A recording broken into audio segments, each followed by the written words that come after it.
Hello students, आज हम लोग देख रहे हैं थॉर्नडाइक के सिद्धांत में उसके द्वारा बनाए गए 3 प्रमुख नियमों के बारे में, law of exercise, law of readiness और लॉ ऑफ इफेक्ट। इससे पहले के वीडियो में लॉ ऑफ एक्सरसाइज और लॉ ऑफ रेडीनेस के बारे में मैंने बहुत ही विस्तार से आप लोगों को पढ़ाया है और इसके बारे में इसका लिंक डिस्क्रिप्शन बॉक्स में है, जो कि आप लोग देख करके उससे लाभ ले सकते हैं। अभी हम लोग डिस्कस करेंगे लॉ ऑफ इफेक्ट के बारे में, जिसको हिंदी में कहेंगे प्रभाव का नियम। थॉर्नडाइक इसमें प्रभाव के नियम को बताया है कि किस प्रकार से बच्चे को सिखाने के लिए प्रभाव बहुत ही ज़्यादा हेल्पफुल साबित होते हैं।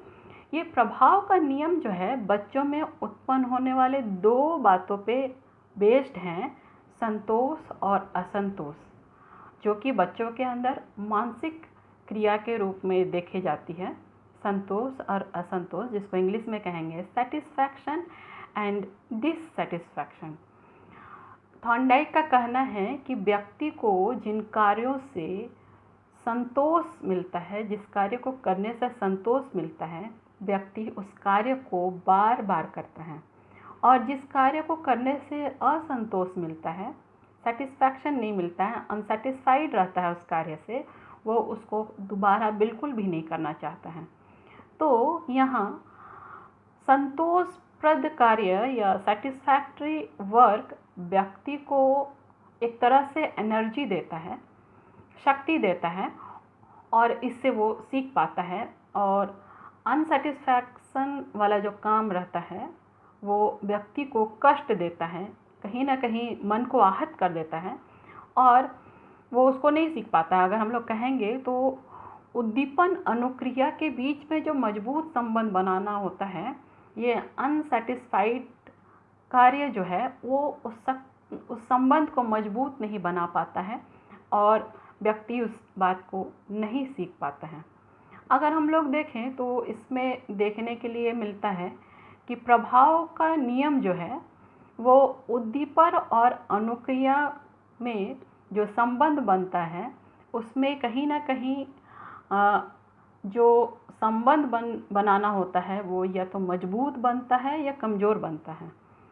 तो जो संतोषजनक कार्य होता है वो मजबूत कार्य को बनाता है, और जो संबंध बनता है उससे उस कार्य को सीखने वाले कार्यों के साथ में दृढ़ता आती है और वो बहुत ही अच्छे तरीके से सीख जाते हैं। उद्दीपन और अनुक्रिया के संबंध बनने में जो असंतोष वाला कार्य होता है उसमें शक्ति ही नहीं मिलती है, उस काम को दोबारा करना ही नहीं चाहता है, तो उस व्यक्ति को उस कार्य को दोबारा करने की इच्छा नहीं होती और वो उस बात को नहीं सीख पाता है। ये इस कार्य में दिखता है। तो यहाँ उद्दीपन और अनुक्रिया के मध्य जो संबंध बनता है वो संतोषजनक कार्य पे निर्भर रहता है, संतोषजनक कार्य पे के प्रभाव पर निर्भर करता है। वो संतोषजनक कितना मजबूत है उस पर निर्भर करता है। अगर थॉर्नडाइक के प्रयोग को देखें तो वो बिल्ली को जब वो केज में डाल देता है, पिंजड़े में डाल देता है, तो बिल्ली क्या करती है, पिंजड़े के चारों ओर उछलती कूदती है, नोचती है, काटती है, और एक समय ऐसा आता है कि लीवर दब जाता है और बिल्ली बाहर आकर के अपना भोजन ले लेती है। ये जो भोजन लेने की प्रक्रिया है, दूसरी बार जब थॉर्नडाइक उस बिल्ली को डालता है तो फिर से वही क्रिया होती है और लीवर दबता है और बाहर आकर के बिल्ली भोजन को लेती है। और यही क्रिया जब बार बार दोहराया हो जाता है तो ये जो काम है ये कम होता जाता है और बाहर आने के बाद उसे भोजन में मछली मिलता है।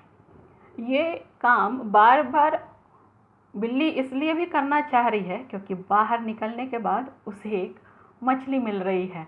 ये मछली उसके लिए एक संतोषप्रद कार्य है। इतना मेहनत करने के बाद कम से कम मछली तो मिल रही है, उसके बाद भोजन तो मिल रहा है। ये कहीं ना कहीं बिल्ली पे संतोष उत्पन्न कर रहा है और इसका प्रभाव जो है बिल्ली को सीखने में मददगार साबित हो रहा है। ये संतोष बिल्ली को सिखाता है।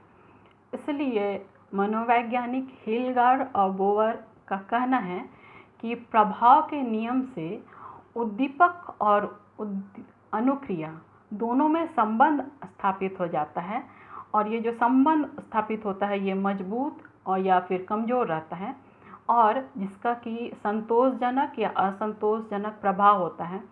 और अगर असंतोषजनक प्रभाव होता है तो व्यक्ति उस कार्य को करने के लिए स्वतः ही अपने आप ही धीरे धीरे कम कर देता है, और अगर संतोषजनक प्रभाव होता है तो उसकी शक्ति बढ़ जाती है और उसको काम को आराम से, अच्छे से, मजबूती के साथ करता है, शक्ति के साथ करता है और उस विषय को बहुत ही अच्छे तरीके से सीख जाता है। तो यहाँ हिलगार्ड और बाउर जो हैं ये इसमें उद्दीपन और अनुक्रिया के बीच में जो संबंध स्थापित होने वाली बातें हो रही हैं, यहाँ पे जो संबंध स्थापित हो रही हैं ये संतोषजनक प्रभाव के ऊपर निर्भर कर रही है और व्यक्ति बहुत ही अच्छे तरीके से सीख जाता है। ये प्रभाव का नियम जो है एक शिक्षक के लिए अपने कक्ष को सिखाने के लिए, पढ़ाने के लिए या नियंत्रित करने के लिए बहुत ही महत्वपूर्ण है, और इसमें शिक्षक को कुछ काम ऐसे करने चाहिए जिससे कि वो अपने कक्ष को प्रभावित करके बहुत ही अच्छे तरीके से सिखा सकें। इस बारे में हम लोग देखेंगे। थॉर्नडाइक का तीसरा नियम है लॉ ऑफ इफेक्ट, जो कि बेस्ड है सेटिस्फैक्शन एंड डिससेटिस्फैक्शन में। Law of effect and classroom teaching एक शिक्षक द्वारा किया जाने वाला कार्य जो कि लॉ ऑफ इफेक्ट के ऊपर करके करेगा। उसमें कुछ बिंदु इस प्रकार से है। पहला है इनकरेज एंड मोटिवेट, दूसरा है care individual ability and mental ability, तीसरा है यूज़ डिफरेंट टीचिंग मेथड, और चौथा है अडेप्ट सुटेबल टीचिंग मेथड, और नेक्स्ट है केयर स्टूडेंट इंटरेस्ट। आगे है increase stimulus, next use award and punishment, next है it's help to criminal students, और आगे इम्प्रूव द टीचिंग मेथड। प्रभाव के नियम में शिक्षक द्वारा किया जाने वाला जो कार्य है उसमें सबसे पहला हम लोग देखेंगे इनकरेज एंड मोटिवेट। छात्रों को सीखने के लिए प्रोत्साहित तथा अभिप्रेरित करना चाहिए। ये अभिप्रेरित करने से फ़ायदा ये होगा, मोटिवेट करने से फ़ायदा ये होगा कि बच्चा मोटिवेशन और प्रेरणा के द्वारा उसमें प्रभाव, बच्चों में प्रभाव उत्पन्न होगा सिखाए जाने वाले विषय को लेकर के, और बच्चा उसको बहुत ही अच्छे तरीके से सीख पाएगा। इसके लिए शिक्षक कार्य को करने के बाद, जब उसमें प्रभाव और मोटिवेशन करने के बाद जब शिक्षक सिखा लिया होता है, अपने पढ़ाए जाने वाले विषय वस्तु को कंप्लीट कर लिया होता है, तो शिक्षक ये भी कर सकता है कि उसमें प्रोत्साहन और दंड, अवार्ड एंड पनिशमेंट का उपयोग करके उसको और भी प्रोत्साहित करने की कोशिश कर सकता है, प्रेरित करने की कोशिश कर सकता है। अवार्ड उसके लिए खुशनुमा बात होगी जिससे वो बहुत ही ज़्यादा प्रभावित होकर के अगले सीखे जाने वाली बातों को अच्छे तरीके से सीख पाएगा। पनिशमेंट उसके लिए एक धक्का के रूप में एक प्रभाव होगा कि जो भी सीखा है उसने वो गलत सीखा है, और सही सीखने के लिए उसको और भी प्रयत्नशील रहना चाहिए। तो ये उस बात में वो सीखने के लिए प्रयासरत रहेगा। दूसरा है care to individual ability and mental ability. जब भी शिक्षक क्लासरूम में पढ़ा रहा हो तो शिक्षक को चाहिए कि बच्चों के विभिन्नता को ध्यान में रखे, वो चाहे वो मानसिक स्तर हो चाहे वो व्यक्तिगत स्तर हो, उस विभिन्नता को ध्यान में रख कर के जब वो पढ़ाता है तो वो बच्चा जो है, जो भी नई बातें सिखाई जाने वाली हो रही होती है, तो उस सिखाई जाने वाली बातों के लिए एक बालक इंटरेस्टेड रहता है और बहुत ही आसानी से और बहुत जल्दी जल्दी वो उस बात को सीख पाता है। ये जो लर्निंग प्रोसेस हो रहा होता है, ये बच्चों की मानसिक स्तर, इंटरेस्ट और उसकी स्टूडेंट्स की एबिलिटी के अनुसार से होता है, क्योंकि शिक्षक ये जान लेता है कि उस क्लास में बैठे हुए बच्चों की व्यक्तिक विभिन्नता और मानसिक स्तर क्या है। और इस प्रकार से जब शिक्षक पढ़ा रहा होता है तो वो बहुत ही लाभदायक एक बच्चे के लिए हो रहा होता है। आगे है यूज़ डिफरेंट टीचिंग मेथड।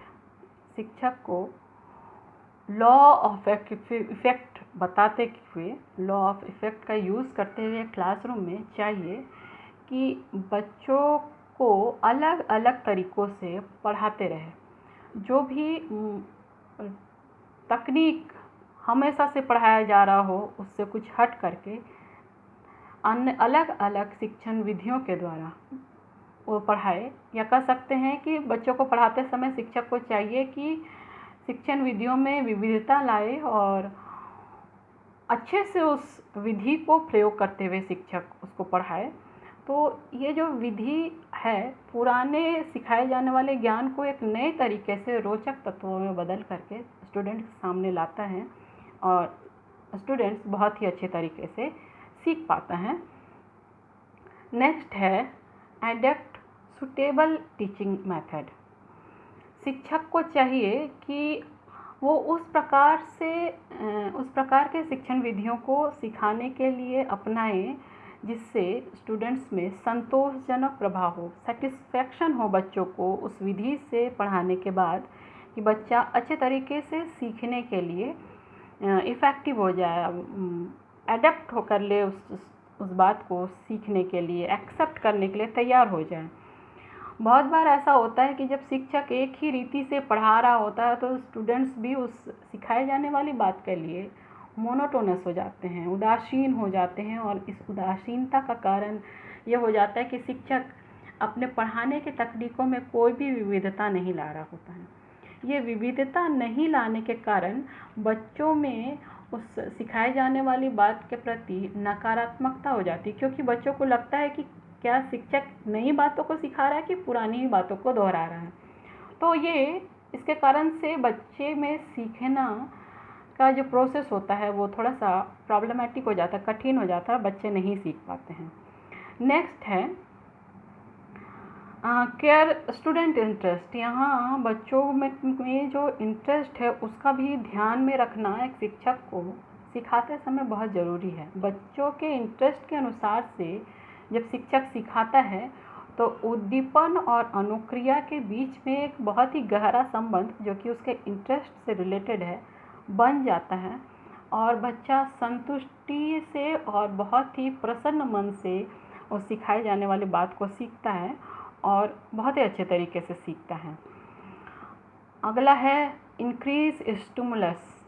उद्दीपन में इंक्रीज करना, उद्दीपन को आगे बढ़ाना।